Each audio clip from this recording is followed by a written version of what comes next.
Today's video is so kindly brought to you by Squarespace. Hi there, and welcome to a pick a card tarot reading video. In this video, you're going to have two groups to choose from. One will apply to your inner masculine side, the other will apply to your inner feminine side. Ideally, you're going to want to listen to both to understand how to do your inner work this month of July to find a sense of balance and union within. And after understanding that, you can then apply these energetic dynamics onto relational matters, as all relationships are dual and carry the yin and yang. So that would be the following step, but let's start within. I hope that these readings are helpful for you in terms of inner work. And if you're new here, please know that we're not talking about gender or any societal traditional constructs. We're going way deeper than that. We're going archetypal, and what I gender as masculine feminine can also be interpreted as yin and yang. So these are two parts of us, two parts of nature that cannot be separated, and you have both aspects of you within you. And this is just simply what keeps nature dynamic and moving. So that's what we're reading into. And now let's get into a quick meditation to get centered and grounded before looking at our readings today. I'm going to ring my sing bowl 3 times, and with each ring, take a deep breath in and a complete exhale out. And take the next couple of breaths to really sink into your body and relax the body.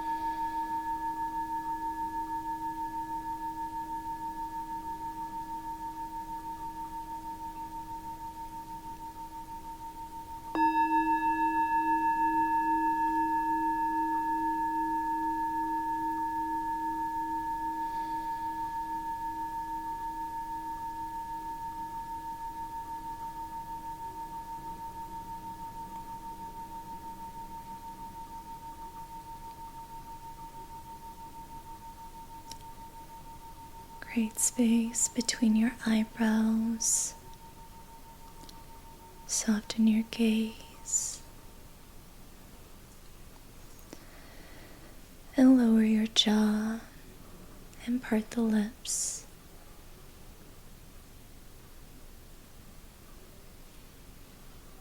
Lower the shoulders. Release your lower back. Relax the glutes and sink deep into your seat.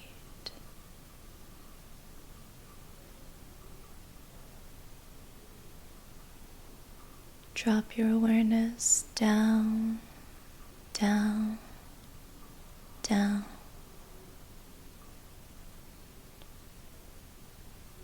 To the center of your chest.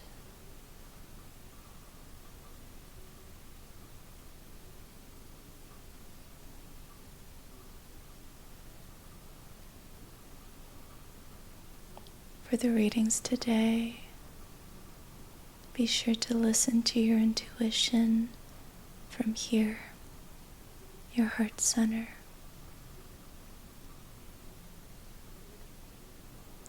Listen for what gives you a sense of peace. Listen for what gives you a sense of clarity, a sense of purpose, reason. Listen for what lights you up and lessens your burdens.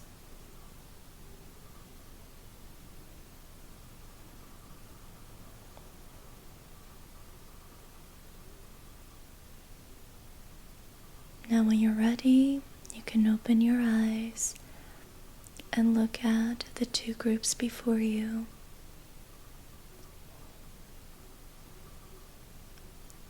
With your gaze softened, focus on an area of life that you want clarity on, and let that direct you to one of the two groups.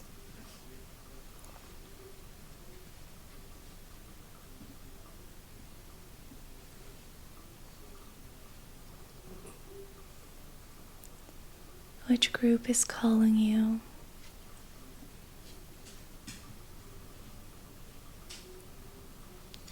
Which group stands out to you?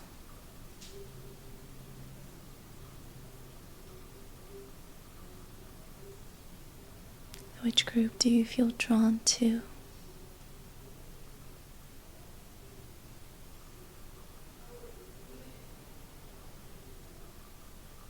And you don't have to think too hard, as both readings will most likely apply to you. So just start with one and then continue with the other.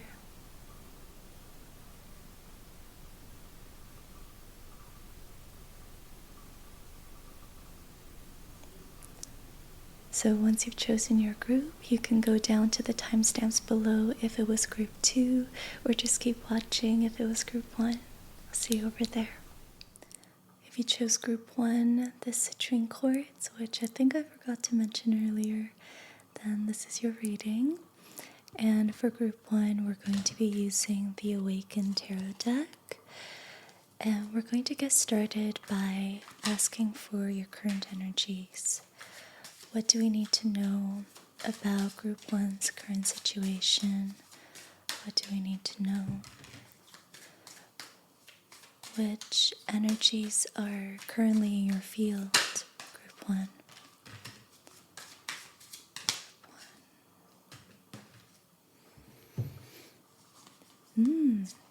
Interesting combination. We have the Devil, the Page of Cups, and the Four of Swords. Let's start with the Devil. When this card comes up, we always have to address it first within the spread. The Devil is a big energy, and it is about the collective unconscious, the hive mind that often resorts us to conformity. It is being conditioned to the belief systems of institutions, societies, cultures that then become limiting and force us to be our false selves rather than who we authentically are at our essence. So when we're in the Devil energy, we are chained, we are restricted, we're limited in our true expression of who we really are and who we came here to be. And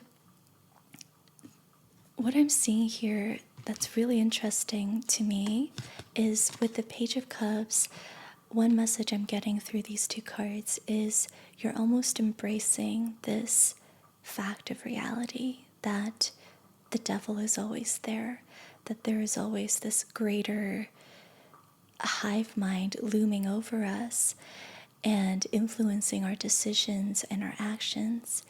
You are embracing the darkness in your reality, in this world, and in yourself, rather than having animosity towards it, resisting it, or denying that it's there. You're almost rooting yourself and grounding yourself into this very cardinal human part of you. So in a sense, you're embracing your shadow, you're embracing your darkness, you're embracing the dark part of reality as like you're recognizing that that's a part of reality and not something we escape from or something we deny.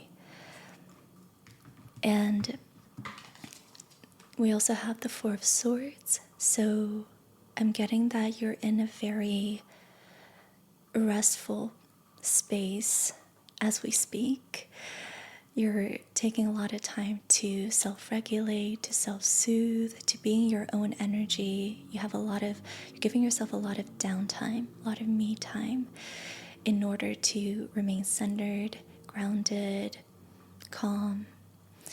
And yeah, you're doing a lot of self-regulating at this time, and I think realizations are dawning on you because you've given so much space to your inner reality. Okay, now let's get some more cards about this because this is really interesting. You know how much I love shadow work, so I could probably go on forever when it comes to this topic. Okay, so we have 2 pentacles, the 7 of Pentacles and the Knight of Pentacles. And the word that I'm hearing with these 2 cards is patience. It's like you've matured to the realization that you have to be patient with the devil. You have to be patient in working with your own darkness, working with the shadow and its many parts. This is spiritual maturation. Like, I feel like you've gone here through a lot of trial and error. Because most people, in my opinion, when they start the spiritual path, they believe it's about being positive and holding a lot of light. And if you can have a lot of light, then you can dissolve all the darkness around you. And you don't ever have to touch the darkness, it just kind of goes away. And then at some point along the spiritual path, when you're so defeated and you realize that actually it doesn't work, you come around to the idea of learning about the darkness in yourself and how you can work with it in order to expand consciousness. So that's kind of what I'm seeing here, but in like a really embodied way. So not just as a concept, not shadow work as a concept, but I see this as you really feeling into it and making it known experientially. And that takes a lot of grit. It takes a lot of work along the spiritual path to get to that point. Another thing I want to say is you're realizing duality in non-duality. Like, there can only be unity when there was previously diversity, right? If you can perceive things as separate, then you can unify them. Otherwise, they were one. They were just one. Like, you never, like, there's no need to unify anything if they were just one. If that makes sense. So it's like you're recognizing that to be non-dual, you have to accept duality. That's an interesting message, and I don't think I've ever talked about that here. And it's a spiritual concept that I really embrace, and if you're curious about it, you can definitely, I think, Google it, duality and non-duality. I know that Harish Wallace, who's a Shaivic tantric teacher, talks about this a lot in his writings and his articles, so I'm sure you could find it on Google. Okay, I want to get a couple more cards for you. I want to know how this is manifesting in your life.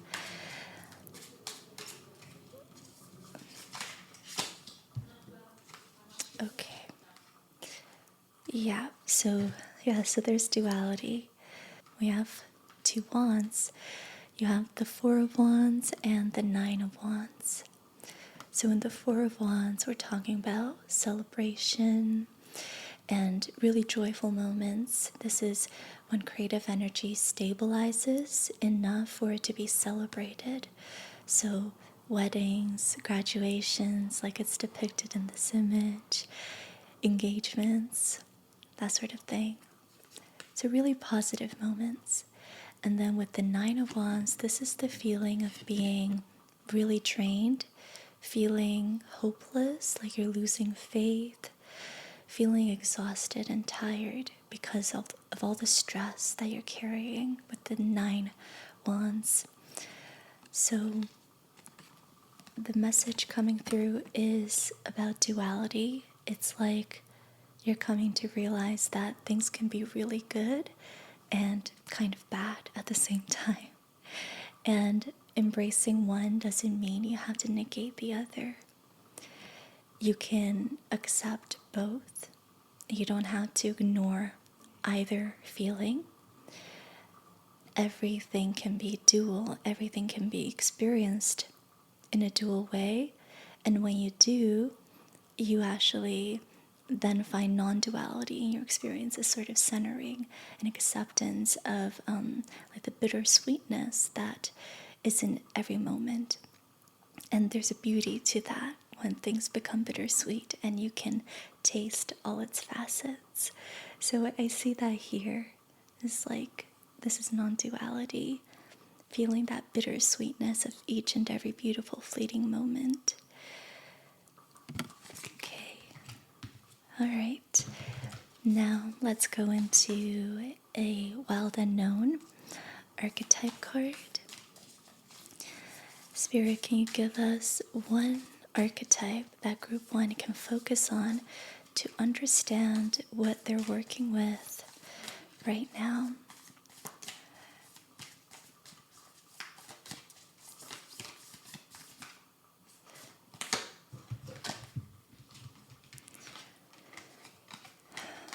Okay. All right. So you have the Mystic. I don't think I've ever read to you about this card. So let's get into that. Going into the guidebook so we can study this archetype. And as I read to you, study this image, notice what it evokes within you. The Mystic is also known as the Seeker, the Lightworker, the Dreamer.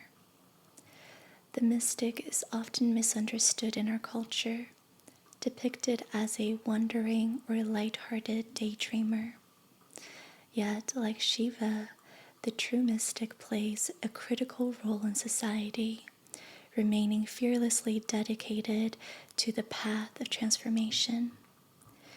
In order to save the earth from darkness, Shiva swallows the poison of the world and holds it in his throat, slowly transmuting the liquid into nectar.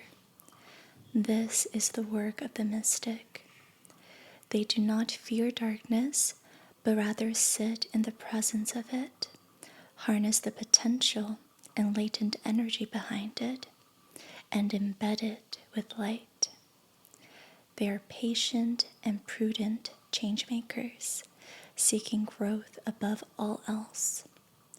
Unanswerable questions are the mystic's lifeblood. The mystic revels in mystery, in the great riddle of life, dancing with the forces of light and dark upon its wings. So when light, this is the remover of darkness, visionary, ageless. When dark, this archetype expects results, seeks attention and recognition. To go deeper, you can study Zen koans, poetry, and Murakami novels.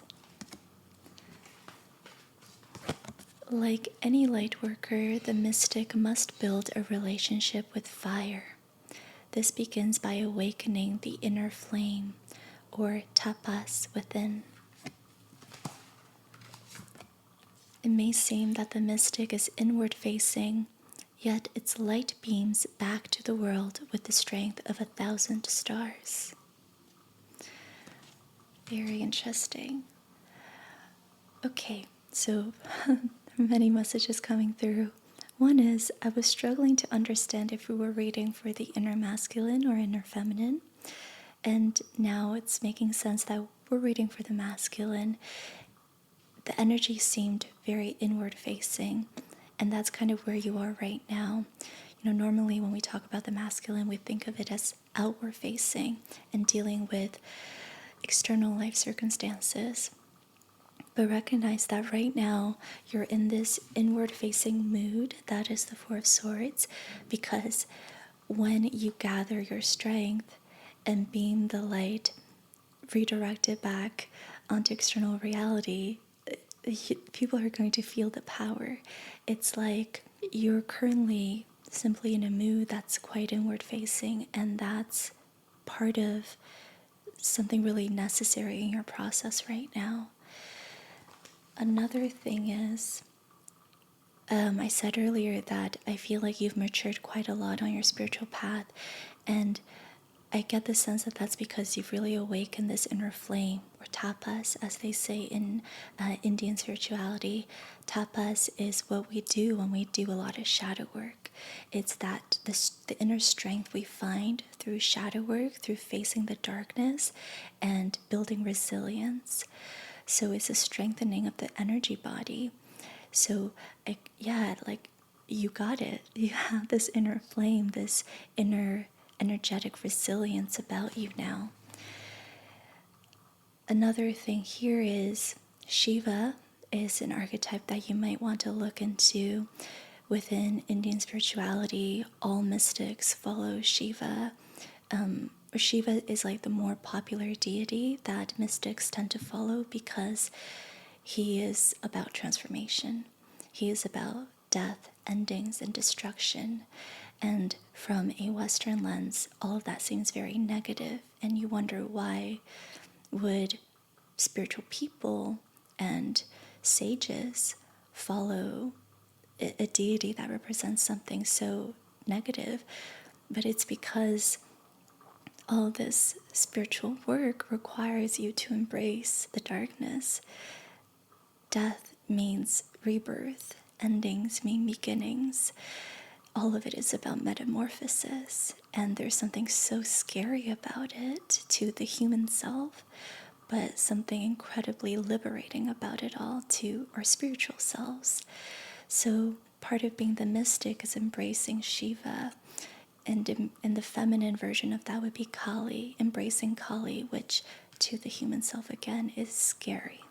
It's when nature erupts, when nature puts you back onto the right course. And that can be the scariest thing to experience when you've been going in the wrong direction. But as a mystic, you surrender to that scary and compelling force of nature, force of spirit. Yeah, so that's what's coming through. Wow.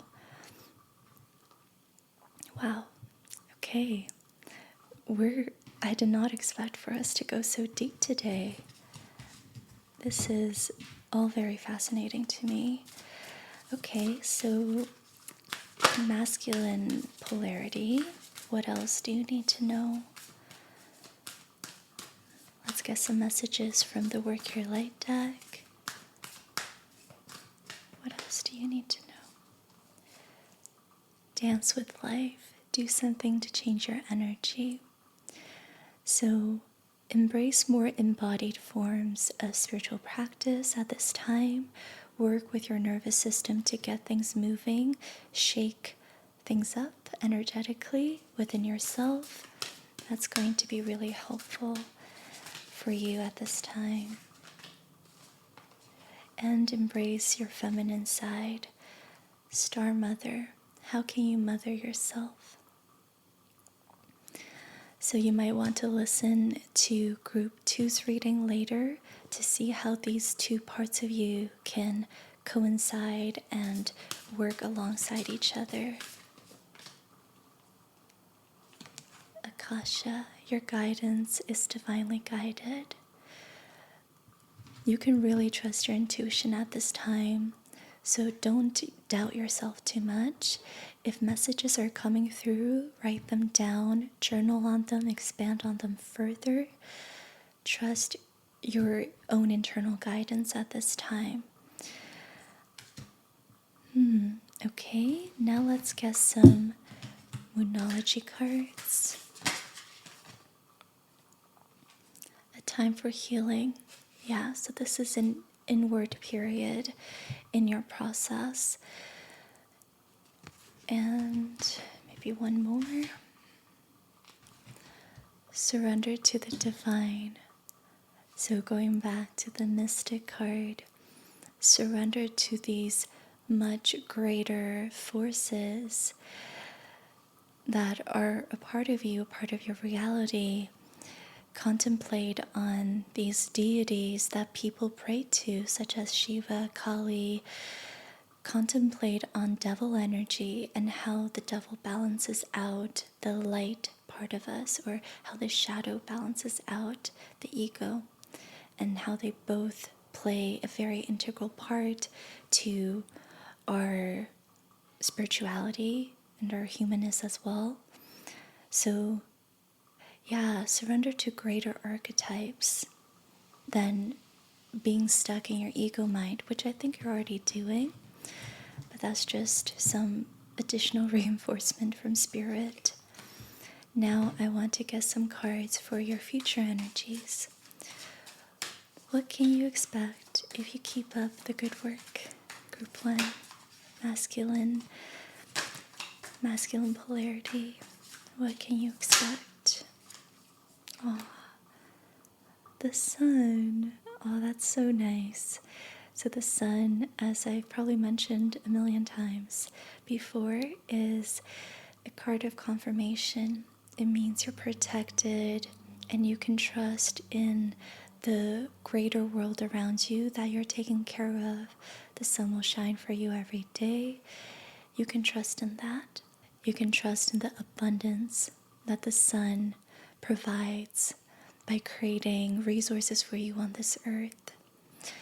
And I also get that this means you are going to come back to a renewed sense of innocence after working with your darkness.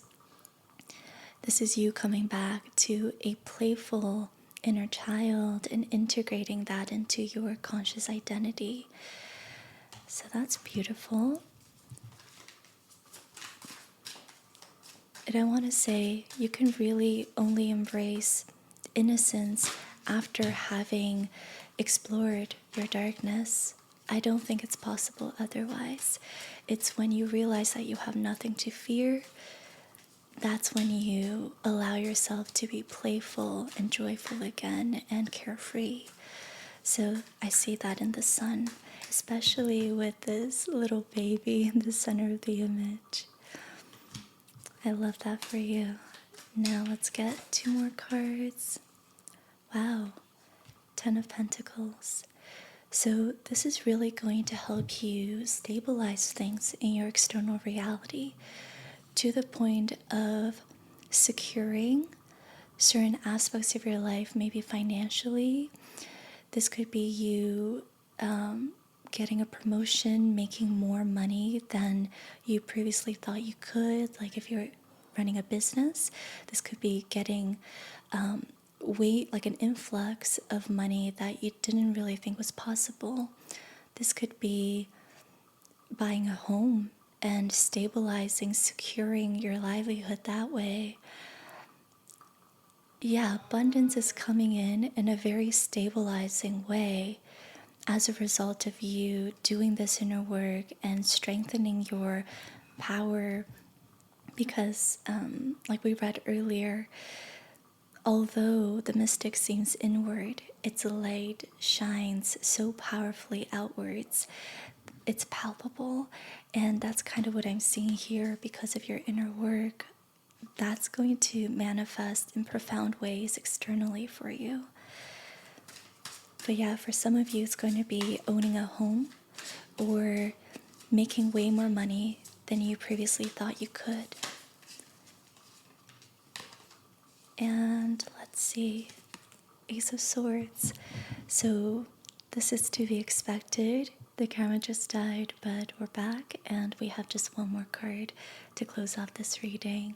We have the Ace of Swords here, which tells us that you're coming to a mental breakthrough, epiphany, or revelation, in which you're going to understand something with more clarity and a more expansive perception. This could also be communicating things with more clarity and swiftness as well. I'm getting something about the throat chakra. because earlier we got the story about Shiva holding the poison of the world in his throat. So perhaps you've been working a lot with your throat chakra and dissolving blockages there. I'm getting like energies were clashing, and that made it difficult for you to get your point across at times. And you're going to soon get to a point of realizing that all the hard work you've done in dissolving blockages have been worthwhile, because now things come across more swiftly, things are understood, things are communicated more clearly. You might notice a different you might notice a difference in how you use your tone of voice, in the vocabulary you use, in your manner of connecting with someone and communicating with them. You might notice a difference in how you perceive your reality as well, and how you chew on information and digest information. So that's what's coming through with the Ace of Swords, which is incredible. That is so nice. And that is your reading, group 1. This was a beautiful reading. Did not expect for us to go here and for all these messages to come through. But yeah, I hope you found it helpful, and let me know how it resonated in the comments. And if you feel called to, keep watching. Now we're going to go into group 2's reading. See you there. If you chose group 2, labradorite, then this is your reading. Hi, group 2. So for your group, we're using the Golden Universal Tarot deck, and we're just going to go in and ask for your current energies. Group 2, what do we need to know about your current situation? Which energies are in your field right now, group 2? Okay, interesting. We have the Eight of Pentacles and 2 major arcana cards, Reverse Sun and Judgment. So there's something about work here, or something you've been working towards, that might be a better way of describing this energy. This is like bettering your skill set in something through repetitive action, effort, and practice. So you've been really working to better yourself in something, and you're feeling a little bit in the dark about this. Like maybe you've been feeling stuck, stagnant, or lost as to how to keep moving forward in this. You're in the dark about it somehow with the sun in reverse. Perhaps you're not too sure about the next steps when it comes to this thing that you've been putting a lot of effort into. And the Judgment card here tells me that you've come to some sort of revelation or new understanding about this that is making you rethink some things. So this could be about work, like you're rethinking work and like the direction you want to go in. You might want to redirect yourself, or consider new possibilities, or switch some things up in the way you operate career-wise. But yeah, there's this understanding that you're meeting a dead end here. Things are becoming stuck and stagnant, and that means you need to redirect your energy and figure out a different type of flow. And you're receiving insight into this intuitively. You're awakening to deeper desires and truths that you want to follow when it comes to this. And this is really interesting because group 1 was for the inner masculine, and this has to do with the inner feminine, but it has to do with work. So energies aren't complex this time around. Usually it's like super straightforward, and clear. But this time it's like kind of hard to figure out which is the masculine and which is the feminine. I get the sense that this has to do with your inner feminine, because even though it's work, it's creative work. It's how you've been asked by Spirit to show up creatively and produce creatively. And that's a very feminine thing.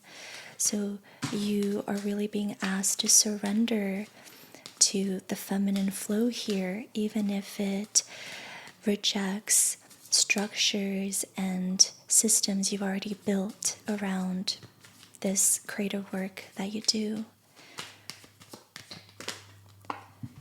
Another card flew out.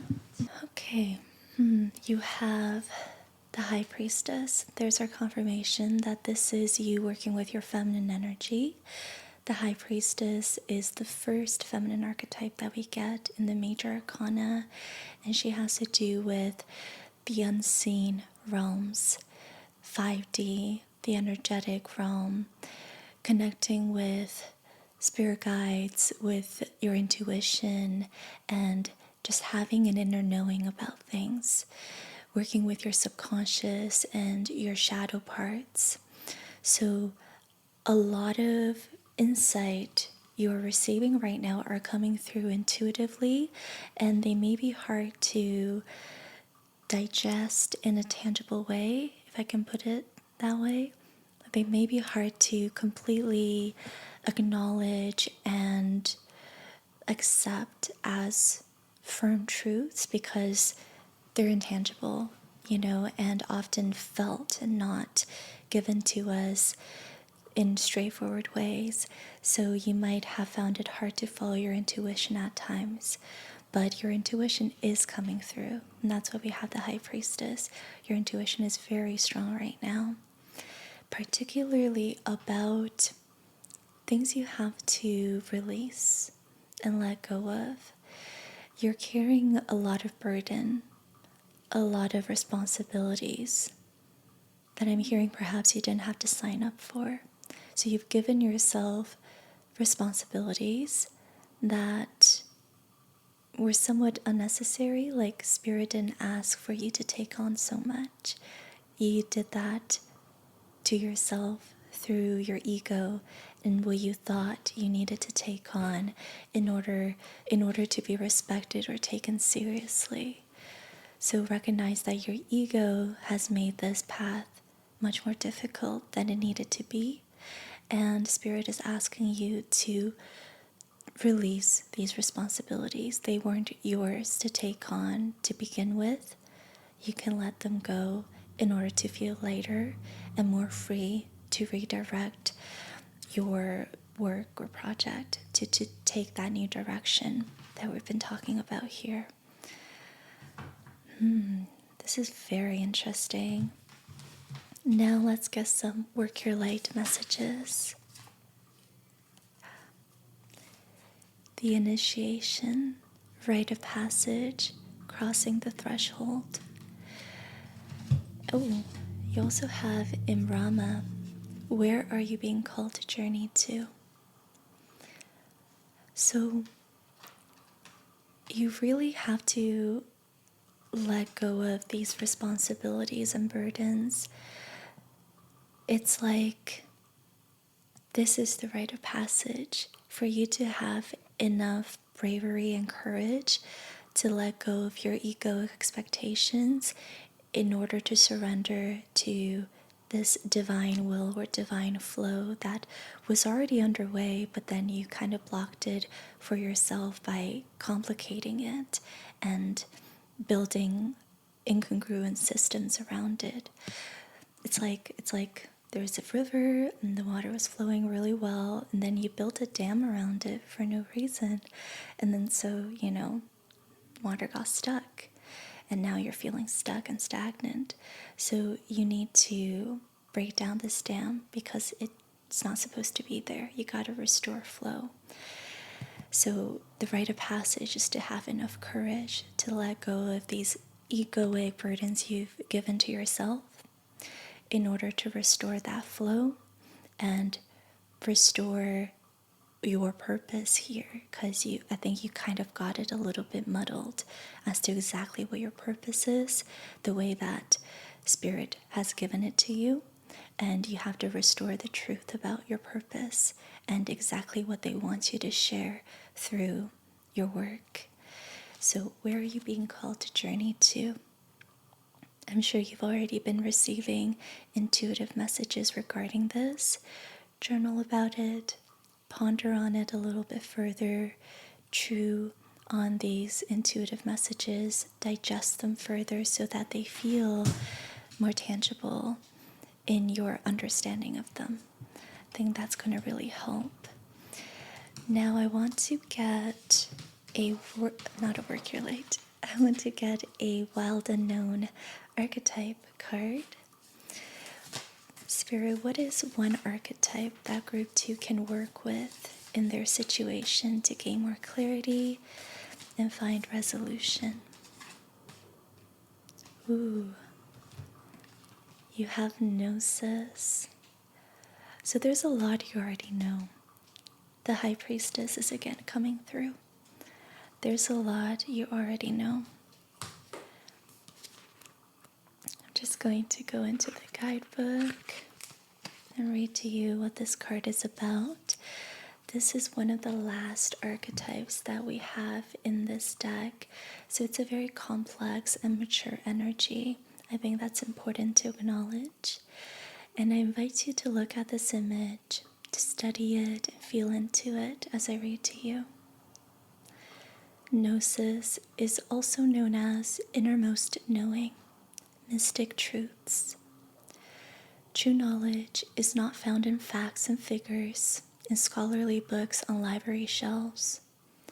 Rather, Gnosis points to the deep and timeless archetypal wisdom that rises from the felt experience of having touched the unknown with every one of the senses. Those who are drawn to Gnosis find themselves in esoteric studies, likely involving mysticism, alchemy, healing, or perhaps science. Knowing is their calling. Not knowing is their job description. No matter how far the alchemists take their studies, they will come to the ultimate conclusion that facts slip toward mystery, and soon the mystery results in facts. This card signifies a knowing that is life-changing. Wow. Once you experience it, you are forever changed and become a guardian of Gnosis. The eternal mystery is calling you. Study your passion in the deepest way available to you. Wow. When dark, this archetype is, when light, this archetype is contemplating the mystery, unanswerable questions. When dark, it's over-intellectualizing and literalizing, asking others. To go deeper, look into Bruce Nauman's The True Artist Helps the World by Revealing Mystic Truths. Those who say they know, don't. Those who say they don't know, know. This card relates to the riddle and the shapeshifter. All concern themselves with revealing mystic truths. So there is a call here to remain open to not knowing. Once you decide you know something, you close yourself off from receiving further knowing. So remain open. Do not build dams over your river so quickly. Remain open and structureless in order for truths to continue to flow to you and through you. And there is a knowing that has already happened that you need to embrace and recognize as something profound. Once you do, you can embrace this redirection of flow restoration, or the restoration of flow that's really being called for by your spirit guides. They're wanting to bring back this flow to your creative passion here because it's necessary for you, but also for all the people that you're supposed to impact with your creative passion. study your passion in the deepest way available to you, it says here in the guidebook. So study your passion as I think you already have been doing with the Eight of Pentacles, but not in a way where you're over intellectualizing your process or making it rigid in some way, attaching your ego onto it. Rather, study it in a way that allows you to continuously contemplate the mystery and question unanswerable questions. I'm reading from the guidebook here. So work with your high priestess part. That's going to be how you can expand this creative passion of yours and find a new outlet, which again I think is what you're trying to do here. Let's get some Moonology cards now. So group 2. What do you need to release? Waning moon. You have to release something here. Structures and systems that are no longer working. A way of perceiving your work that is limiting you. There are things you have to release here, like we mentioned earlier with the Ten of Wands. What else do you need to know?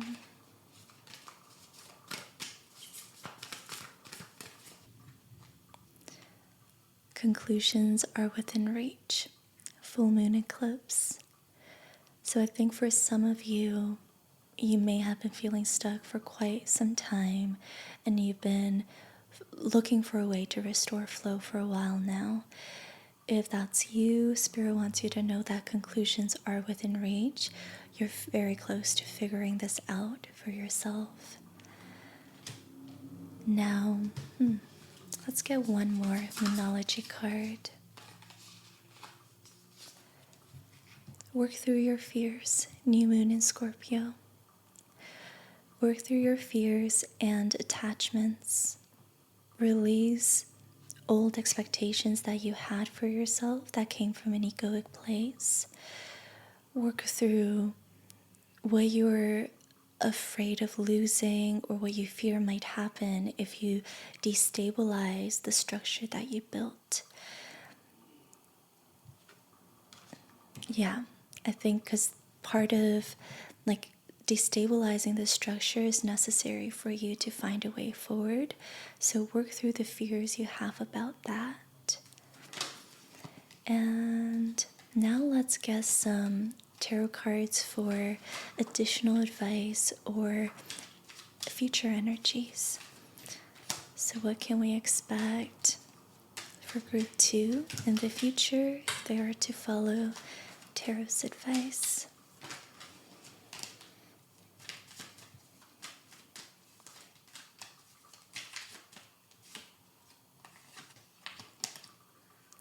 Oh, this is great. So we have the Six of Wands. This is public recognition, public acknowledgement, and pride. So I think for some of you, what you do involves a lot of other people and a sense of community. Perhaps you're a public figure of some sort. And all the work that you're doing for your creative passion will be recognized. The adjustments will be well received. People will recognize you for your success and your hard work. That's what I'm seeing here with the Six of Wands. So if you've been afraid of that aspect of making changes, the greater world around you is on your side and awaiting these changes because they will not only benefit you, but also those that follow you and work alongside you.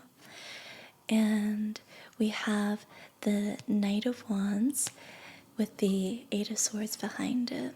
It came out like this. And so I'm reading that kind of as the Eight of Swords in reverse. The Knight of Wands is bursting with passion and moving forward with momentum, impulse, and spontaneity. And it's almost like you're breaking free from this mental jail that you built for yourself, that you locked yourself in.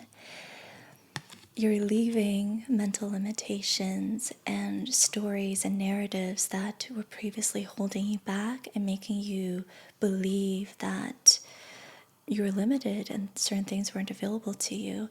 You're now bursting out of that, or you will be soon, in order to embrace a more creative, fiery, spontaneous energy that is the Knight of Wands. This knight takes action when he feels creative impulse, and he's spontaneous, but in a way that is divinely guided. And when this happens, he ends up in the right place at the right time with the right people. Things become very synchronistic because of how ready he is to act on impulse and follow the creative fire and passion that flows through him.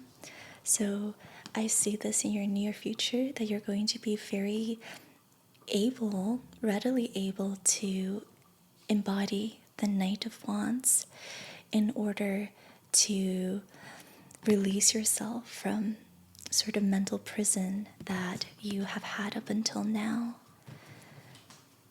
Can we get one more card to close off this reading for group 2? What else should they know? What else do they need to know about?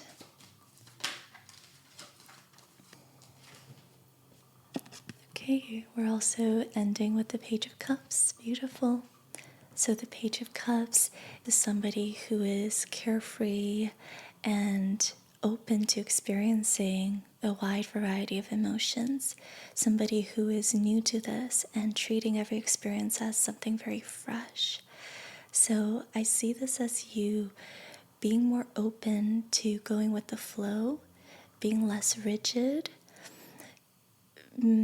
welcoming new experiences and feelings. So restoring a sense of wonder, fun, and play with all of this hard work that you've been doing. So things no longer feeling so heavy and difficult and stagnant, but fun, spontaneous, creative, emotionally fulfilling, and fresh and light and playful. That's beautiful. Amazing. And that was your reading group 2. I hope that you found it helpful. Let me know in the comments if it resonated. There were a lot of interesting messages that came through, so I wish you all the best. And if you would like more guidance from me, I do 2 new readings every single month on Patreon, so join me over there if you feel called to. Otherwise, see you in group 1's reading if you're heading there right now. If not, stick around. I'll close this up with a message from today's sponsor. Thanks so much for being here. Sending love. Thank you so much to Squarespace for sponsoring today's video. If you don't know already, I've been using Squarespace for a while now, and I really love all the product features that they offer.